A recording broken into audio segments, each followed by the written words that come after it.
Why we're good friends, because we're each as stubborn as the other.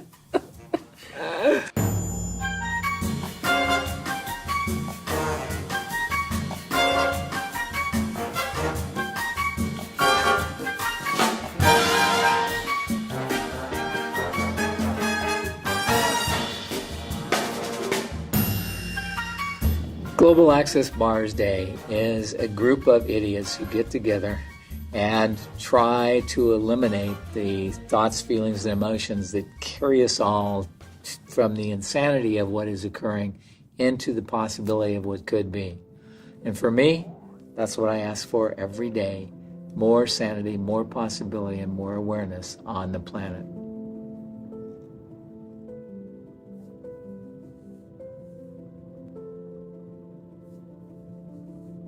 When you have a few 100,000 people running bars like on Global Bars Day, the peace in the space that seems to permeate everything is something that actually becomes more palpable.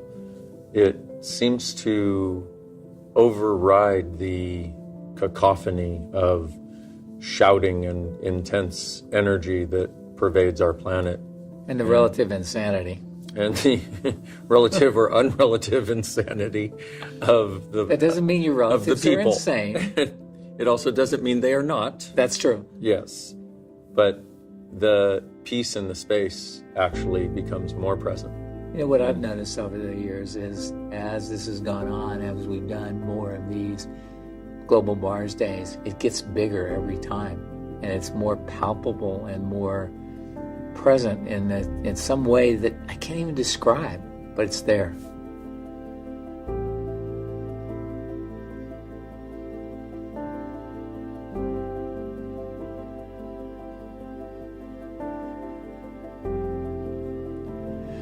So if you're in your local area and you want to create a Global Bars Day for your group or for your people, connect with the bars people.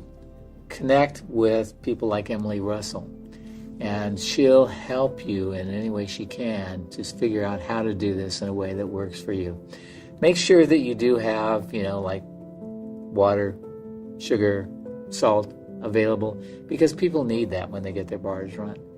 And recognize that you will be doing a service, because every time you run bars with that number of people that you personally have, 350,000 other people get free of that same point of view, which will change the world.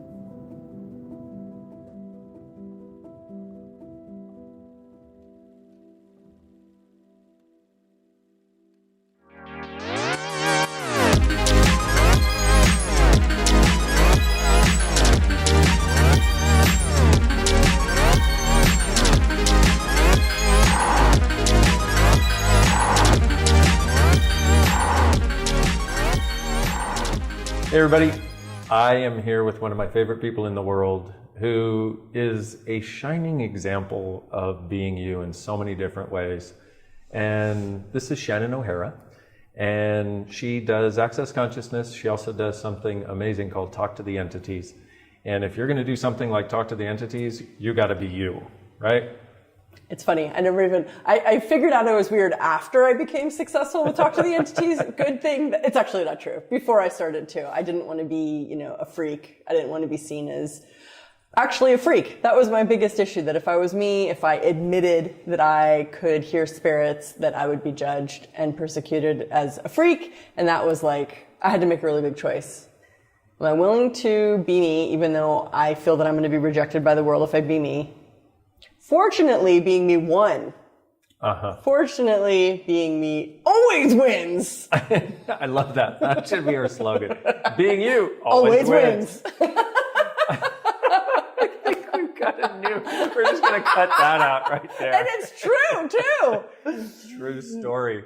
So this, I love it. But you said, fortunately, being me won, which is an acknowledgement of that struggle that so many people have. Am I going to fit in, or am I going to be me? I mean, that essentially, and that's the weird part, is when you're being you, it's not about fitting in, it's about going wherever that leads you. And isn't it, how many of you guys know this conflict where, you know, if you choose for what you'd like to choose or you be you know that you're going to be judged. You know that you're going to take some heavy hits on that path. And it's sort of like, it sucks that that's true. And you can do it.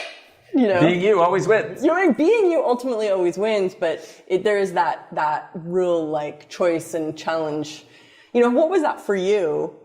Can I tell you? Wait, can I tell? Oh, tell. Okay, so I've known Dane Tell for all. like a really long time. And at what we both sort of, we met in Santa Barbara, California, where we were both there. And I was dying there. You were living. I was growing Yeah, up. it was good. And so met Dane, got into showed Dane some access, but you were doing network chiropractic. You knew you were interested in something different. You were on your path doing your thing.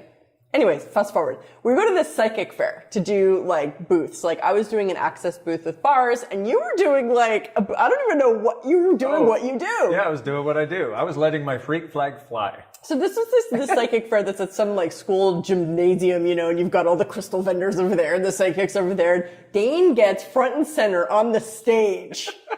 And you had been given the advice by Gary Douglas to, what is it? Be outrageous. Yeah, be outrageous. And it's like one thing to say it and to take the advice, but then to really be it. And I'm Dane, and I don't know if any of you guys have seen, probably, hopefully during Being You Day, we'll get to see some of the ESB Oh, that'd SOP be